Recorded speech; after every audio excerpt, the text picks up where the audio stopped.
Шефот на грчката дипломатија Никос Коцидиас за грчката државна ТВ Ерата даде интервју во кој обелоденува дека заедничка македонско-грчка комисија од ноември ќе ги разгледува школските учебници за да се запре со иредентизмот. Ова е една од точките за кои што се договориле Димитров и Коцидиас на нивната средба во Њујорк.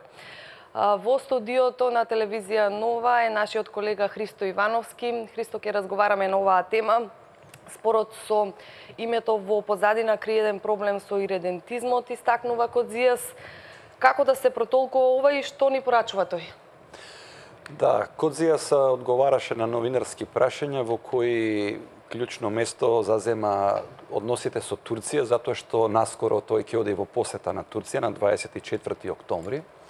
И за Македонија на 4 и 5 октомври нашиот министер за надворешни работи со колеги од Бугарија и од Албанија ќе биде во Солун на таа конференција на која ќе се зборува за главно инфраструктурни проекти. Она што е интересно за нас е што полека се отвараат картите. Овој пат ги отвори Коцидиас. Ние од македонска страна немаме официјална информација, барем до сега, за што конкретно разговарали и каква ќе биде таа заедничка комисија, но читаме дека тоа ќе биде главно за македонските школски учебници и клучно прашање е иредентизмот, односно мапите за кои Грција неколку пати повторува. Тоа е мапата на етничка Македонија или како нешто некои сака да кажат на обединета Македонија. Морам да кажам дека иредентизмот е едно многу чувствително прашање, многу болно прашање на европска почва. Ако така го анализираме длабоко, тоа значи дека овој процес влегува во чувствителна фаза, а може да биде и болна фаза, затоа што прашањето е болно. Тврдејќи Грција дека Македонија има иредентистички позиции, тоа значи дека Грција подсвесно признава дека таа окупирала една територија. Тоа значи се навраќаме во еден историски комплекс, во нешто што не е така одамна. Пред 100 години се делела Македонија, но во секој случај политичарите ќе треба сега да најдат решение за ова прашање. Мене ми е малку чудно, затоа што ова сепак падна, ова прашање, ова тврдење на грците падна пред Меѓународниот суд на правдата, иредентизмот и мапите, зошто Грција повторно го отвара и зошто Македонија би го прифатила. Затоа што, знаете, иредентизам не е македонски збор, тоа е, колку што можев ја да прочитаме, италијански збор и се однесува за Италија. Италија има проблеми со Австро-Унгарија, земена е територија, еве да речеме Тирол. Тирол сега се зборува германски и италијански. Шпанија има побарувања кон Гибралтар, се кара со Велика Британија. Германија има 20 на земји во Европа имаат проблеми со иредентизам, меѓу нив е наредена и Македонија. Значи, како ќе го испливаме ние ова, ќе биде многу интересно да се види. Така, заедничка комисија ќе формирам и со Бугарија, и тоа повторно за учебниците. И дали ова значи дека можеби во блиска иднина и со Албанија ќе треба да формираме заедничка комисија? Љупка, мислам дека прашањето ви е на место, затоа што еве гледаме дека работите брзо се одвиваат. Со Грција ќе треба да се формира таа комисија во ноември и таа ќе работи според Коцидиас 4 месеца. За 4 месеца ќе треба да се дојде до некаков си текст кој ќе треба да го прифати Грција, да биде прифатлив за нив, а веројатно и за нас.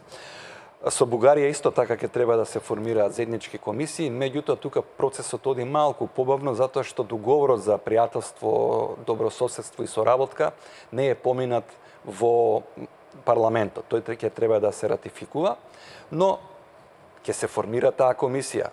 Ќе се формира. Мислам дека ќе помине тоа во парламент, можно да има некои мали измени во основниот текст, но зошто Албанија не би побарала нешто слично и не ни поставила некој отворено прашање.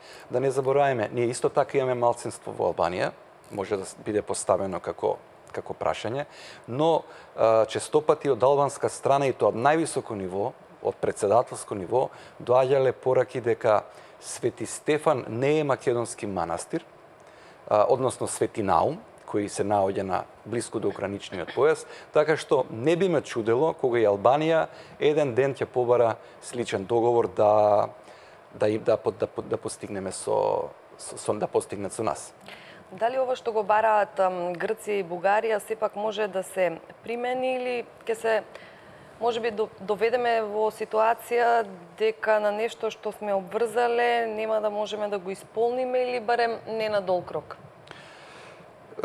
Мислам дека и ова е добро поставено прашање, затоа што во суштина станува збор за многу комплексно прашање, комплексен проблем.